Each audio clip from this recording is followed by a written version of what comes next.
با ساده ترین لوازمی که توی خونه داری میخوام یه آموزش خیلی باحال بهت بدم.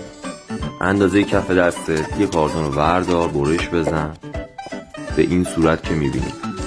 2 تیکه کارتون نیاز داری. حالا بذارش روی فوم هم به همون اندازه برش میزنی.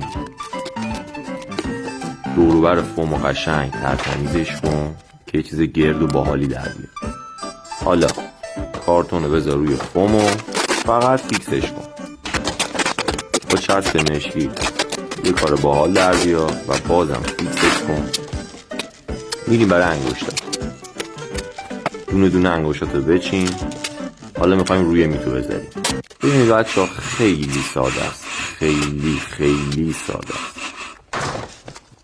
دوباره روی میتو فیکس کن. حسش کن که قشنگ انگشتات بره توش.